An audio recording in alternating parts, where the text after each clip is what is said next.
ಆತ್ಮೀಯ ಶಿಕ್ಷಕ ಆಕಾಂಕ್ಷಿಗಳೇ, ಒಂದು ಭರ್ಜರಿ ಸಿಹಿ ಸುದ್ದಿ ಬರ್ತಾ ಇದೆ ಶಿಕ್ಷಕರ ನೇಮಕಾತಿ ಕುರಿತು.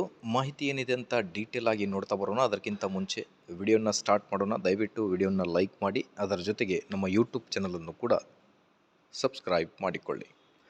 ವೀಕ್ಷಕರೇ, ಶಿಕ್ಷಕ ಆಕಾಂಕ್ಷಿಗಳಿಗೆ ಬಿಗ್ ಅಪ್ಡೇಟ್. 20,000 ಶಿಕ್ಷಕರ ನೇಮಕಾತಿಗೆ ಸಿಎಂ ಸಿದ್ದರಾಮಯ್ಯ ಗ್ರೀನ್ ಸಿಗ್ನಲ್. ಮೊದಲು ಈ ಒಂದು ಟ್ವೀಟನ್ನು ನೋಡೋಣ ನಾವು, ಏನಿದೆ ಅನ್ನೋದ್ರ ಬಗ್ಗೆ.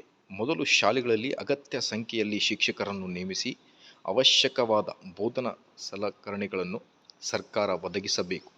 ಪ್ರತಿ ಶಾಲೆಯಲ್ಲಿ ಕಲೆ, ಸಂಗೀತ ಮತ್ತು ಕ್ರೀಡೆಗಳಲ್ಲಿ ತರಬೇತಿ ನೀಡುವ ಶಿಕ್ಷಕರನ್ನು ನೇಮಿಸಬೇಕು.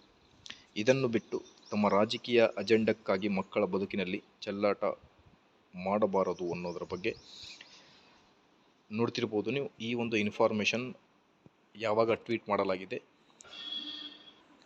ಸೊ ಹಾಗಾಗಿ ಈಗ ಮಾನ್ಯ ಮುಖ್ಯಮಂತ್ರಿಗಳು ರಾಜ್ಯದ ಸರ್ಕಾರಿ ಶಾಲೆಗಳಲ್ಲಿ ಖಾಲಿ ಇರುವ ಸಾವಿರಾರು ಶಿಕ್ಷಕರ ಹುದ್ದೆಗಳನ್ನು ಭರ್ತಿ ಮಾಡಲು ಮಾನ್ಯ ಮುಖ್ಯಮಂತ್ರಿ ಮಹತ್ವದ ಆದೇಶ ನೀಡಿದ್ದಾರೆ.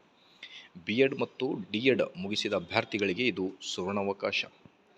ಹುದ್ದೆಗಳ ವಿವರ: ಪ್ರಾಥಮಿಕ, GPT ಮತ್ತು ಪ್ರೌಢಶಾಲಾ HSTR ಶಿಕ್ಷಕರು. ಹೊಸ ನಿಯಮ: CET ಪರೀಕ್ಷೆಗೆ 90% ವೇಟೇಜ್ ನೀಡುವ ಹೊಸ ನೇಮಕಾತಿಯ ನಿಯಮ ಜಾರಿ. ಪ್ರಮುಖ ಮಾಹಿತಿ: ಕಲ್ಯಾಣ ಕರ್ನಾಟಕ ಭಾಗದ ಹುದ್ದೆಗಳಿಗೆ ಮೊದಲ ಆದ್ಯತೆ.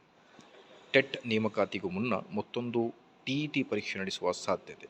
ನೋಡಿ, ನೇಮಕಾತಿಗೂ ಮುನ್ನ ಮತ್ತೊಂದು TETಯನ್ನು ಕಂಡಕ್ಟ್ ಮಾಡುವ ಸಾಧ್ಯತೆ ಅನ್ನೋದ್ರ ಬಗ್ಗೆಯೂ ಕೂಡ ಚರ್ಚೆಗಳು ಜೋರಾಗಿ ಶುರು ಆಗಿವೆ. ಸೊ ಹಾಗಾಗಿ ಆದಷ್ಟು ಬೇಗ ಶಿಕ್ಷಕರ ನೇಮಕಾತಿ ಆಗಲಿ.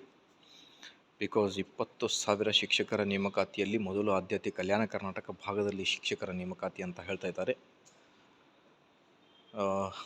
HK ವಿಭಾಗದ ಶಿಕ್ಷಕ ಆಕಾಂಕ್ಷಿಗಳು ಕೂಡ ಈಗರ್ಲಿ ವೇಟ್ ಮಾಡ್ತಾ ಇದ್ದಾರೆ ಯಾವಾಗ ನೇಮಕಾತಿ ಆಗುತ್ತೆ ಅನ್ನೋದ್ರ ಬಗ್ಗೆ. ಸೊ ಆದಷ್ಟು ಬೇಗ ನೋಟಿಫಿಕೇಷನ್ ಆಗಲಿ. ಮಾಹಿತಿ ಇಷ್ಟದಲ್ಲಿ please like, share and subscribe. Thank you friends.